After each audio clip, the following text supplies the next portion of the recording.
Varian baru dari mutasi virus COVID-19 terdeteksi di Indonesia. Varian dengan nama Delta Plus diklaim lebih berbahaya dibanding varian Delta karena bisa menyebabkan pembunuhan antibodi virus. Kita bisa mengantisipasi paparan COVID-19 varian Delta Plus ini dengan menerapkan protokol kesehatan secara ketat dan melakukan vaksinasi COVID-19 untuk mempercepat tercapainya herd immunity. Metode herd immunity atau kekebalan kelompok dianggap ampuh untuk hentikan pandemi COVID-19.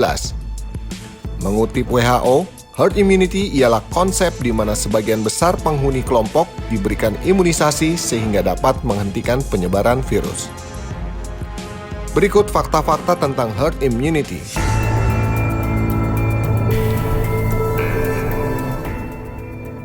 Herd immunity terjadi ketika sebagian besar populasi kebal terhadap penyakit menular tertentu, sehingga memberikan perlindungan tidak langsung atau kekebalan kelompok bagi mereka yang tidak kebal terhadap penyakit menular tersebut.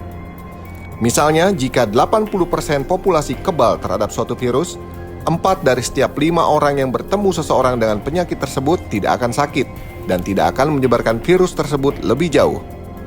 Dengan cara ini, penyebaran penyakit tersebut dapat dikendalikan.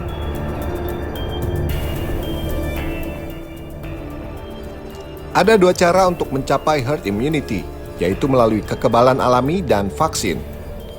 Pada cara pertama, sebagian besar orang terjangkit penyakit dan pada saat itu juga terbentuk kekebalan sebagai respon alami tubuh untuk melawan penyakit. Karena sebagian besar penduduk sudah kebal, penyebaran penyakit pun melambat atau bahkan berhenti. Serupa dengan yang pertama, dalam cara yang kedua, kekebalan itu dibentuk melalui vaksin. Akibatnya, rantai penyebaran terputus karena sebagian besar penduduk yang telah divaksin menjadi tak terjangkit sekaligus tak menularkan virus tersebut.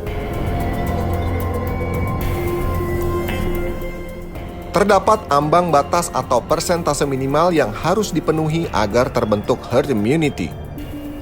Untuk beberapa penyakit, herd immunity bisa efektif jika 40% orang dalam kelompok itu kebal penyakit, misalnya lewat vaksin. Namun, pada sebagian besar kasus, penyebaran penyakit baru bisa dihentikan jika tingkat kekebalan kelompoknya mencapai 80 hingga 95%.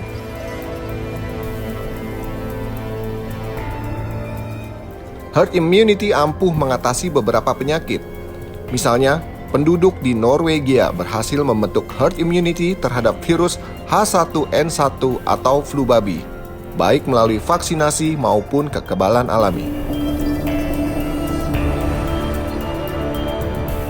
Jalan paling aman untuk membentuk herd immunity adalah dengan vaksin.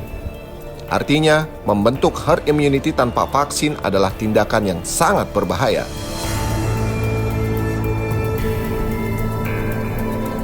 Pemerintah melaporkan melalui Menteri Luar Negeri Retno Marsudi dalam konferensi pers virtual Setpres 1 Agustus kemarin, sebanyak 67 juta dosis vaksin COVID-19 sudah disuntikan kepada masyarakat di Indonesia, atau setara dengan 24,49% dari total populasi di Indonesia.